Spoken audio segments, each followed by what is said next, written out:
I can feel lumps of mashed potato.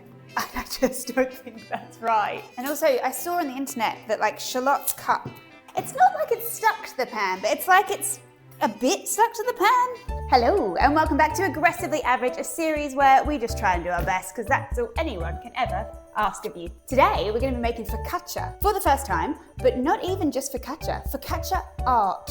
Yeah, it's going to be all pretty. I'm going to be using Recipe Tin Eats for my focaccia recipe. The first step is mashed potatoes, which I had no idea was in focaccia, so I guess I'm gonna do that first. I need 125 grams of mashed potato. This is 146 grams, so that should be plenty. I'm gonna cut this up really small in the hope that it then boils really quickly. Okay, I've just put these into the hob and I've put it on quite a high heat because I think we just need to blast them. I assume whilst that's boiling in the background, we can carry on with the next instructions. 250 grams of flour, 20 grams of white sugar, 6 grams of salt. Oh, it's actually 6 grams exactly from a pinch. Yeast. Mix, mix, mix.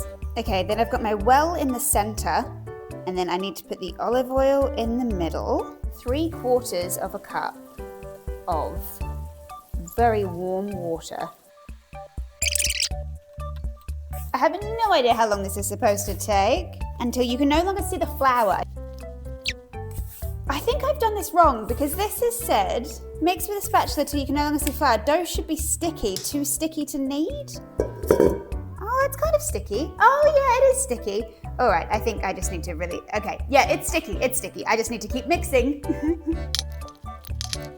I think that's good. I hope that's good. It's pretty sticky. Oh, and just in time, my mashed potato has pinged. Well, that's been 10 minutes. It should be mashed by now. Mashed potato without any butter or milk just looks so sad. Okay, that's my potato as lump-free as I can really get it without getting the immersion blender out and proper roaring it. It's pretty lump-free. So I'm gonna put this in here, and then we're ready for our first rise. It says to smear it against the walls of the bowl. I don't know if this feels good, to be honest with you. It says to smear it on the edge of the bowl. It doesn't feel as sticky as it maybe should. I'm just gonna do this. Okay, it is too sticky to knead, so that's good. Oh my god. Oh my god. Maybe this was a bad idea. It's got that beer smell from the yeast. It means the yeast is activating, which is a good thing. Okay, this is, right. This is looking better. It was almost just not incorporating with a spatula. The spatula doesn't feel like a good tool for this.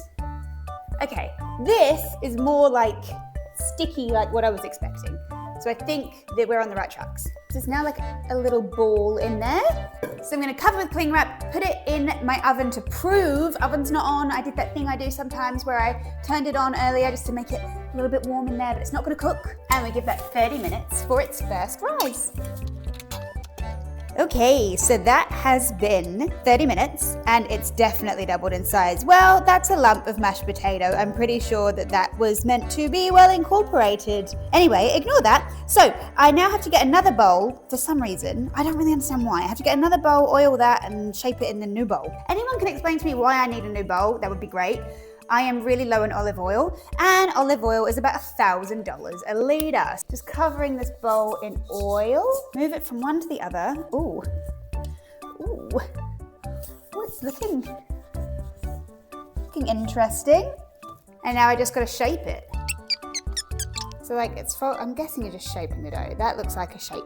It feels a bit lumpy. I don't know if I should have blitzed that mashed potato with the immersion blender. So I'm gonna cover this with cling wrap and then I think it's another 30 minutes, rest. So that is pretty much done with its second proof. I'll show you in a moment. I haven't seen it yet either. I need to prepare the tray that we're gonna make it in. The only tray I've got that's big enough, that's got this wide enough side, is glass. And she does specifically say to use metal. This is the only metal one I've got. You've seen me use it in other videos. I think it's just too short here on the sides. I think it needs to be a bit thicker here. So I'm gonna use glass because I Googled it and it said that you could, but it did say it would be a pain in the ass to get out. So put down some greaseproof paper. Hopefully that's okay.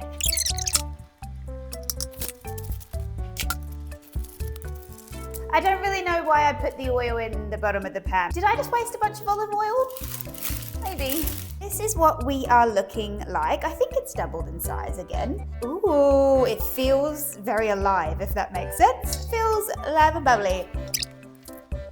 It has 3 rests of like an hour and 40 minutes total. Bread and yeasty things, my God, the amount of rest. I'm not gonna lie, it's looking a bit flatter than I thought it would look. Maybe it'll be alright in the metal. Maybe I'm overthinking it. Should we move it to the metal? Oh, I don't know what to do now. All right, let's move it to the metal. I'm doing it. I feel like this is either a massive mistake or I'm just about to save it. We will find out. Although, I just think these pans are too big. I can see some lumps of mashed potato. I just don't know if that's right. This is what we're looking like. It still doesn't massively take up the pan, so I just was really massively overestimating how big the dough was. I'm gonna cover this in cling wrap, and then this needs to rest for 40 minutes, and then we can make the art, which is the fun part, yay! Okay, it has puffed up way more than I expected it to, and probably just as much as I hoped to. So now run through the exciting bit, which is to decorate it. I have set up a second camera angle. This is an Acaso E700, so you know it's good. So if you don't see any shots from that, please ignore it. And if it's decent, if this works, there'll be shots of that sliced in. Yeah. Hi, it's me from the future. I just looked at that footage that the side camera had, and it's not good because I got the angle completely wrong. It's like filming my pantry doors as opposed to filming really the food that I was doing, but the potential is there for that shot. So, also the camera quality is not great. It says 4K, and like, how are you gonna say that? Anyway, so I'll keep maybe some shots in, but yeah. Wasn't great. So my first thing I have to do is put a little bit of olive oil over it. More olive oil. This is so olive oil filled as a bread. And then smear that around and do that thing where you, ooh! I can feel lumps of mashed potato. I just don't think that's right. That is what we're looking like so far. Okay, now I'm going to decorate it.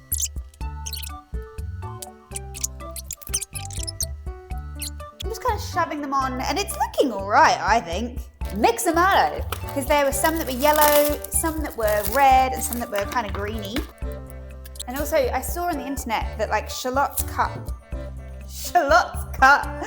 vertically. Oh my God, I can't cut this shallot. Jesus, there we go. So just cut like a slice of shallot, make that into petals.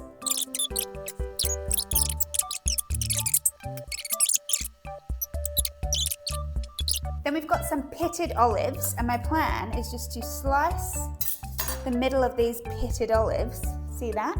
And put them in as like the center of the flowers. I wish I could say this was my idea. I absolutely got this from the internet. Okay, I think that looks pretty good. Now I am going to put a little bit of salt over it for flavor. I have this chopped garlic, and I do feel like the taste of the garlic would be delicious. So like, what's it look like if I... That in. Probably should have done the garlic first, really, when I did the oil. I think this looks pretty good. I think I've done a good job. Let me show you. This is what it's looking like. I think it looks really good. I'm really happy with it. So now, put this in the oven. I believe it's 220 for 35 minutes, but let me double check before I do that wrong. Be safe, be good. Okay. This, ooh, steamy, is what it's looking like after 25 minutes. I think that's cooked and golden. I'm gonna take it out. My focaccia is cooked, and I think she looks beautiful. Like, I'm really proud of it. I think that looks really, really nice. Now I've got to try and get it out of the tray and onto a cooling rack. And I don't think I let it cool down then in the tray at all. I think I need to put it right onto the cooling rack. I don't know if there's like a trick to getting this out, or is it just meant to come out easily?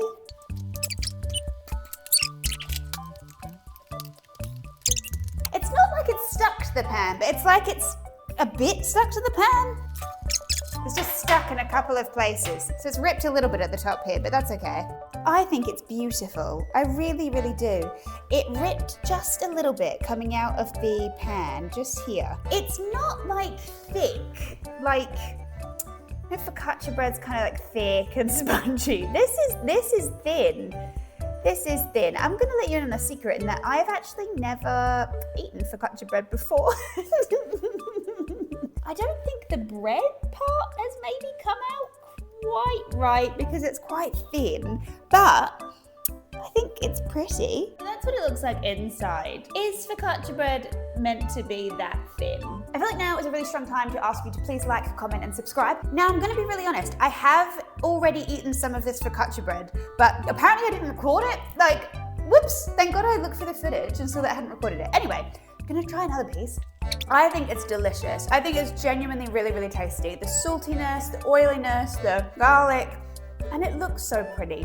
Like, I'm really, really happy with it. It isn't jiggly. Like, I feel like focaccia bread's meant to be a bit thicker, but I think she's really pretty. I did think making focaccia bread was gonna be a bit easier from all the YouTube videos I've seen, but decorating it was really easy, and I had a lot of fun. Let me know your thoughts down below. Videos every other weekend. Bye!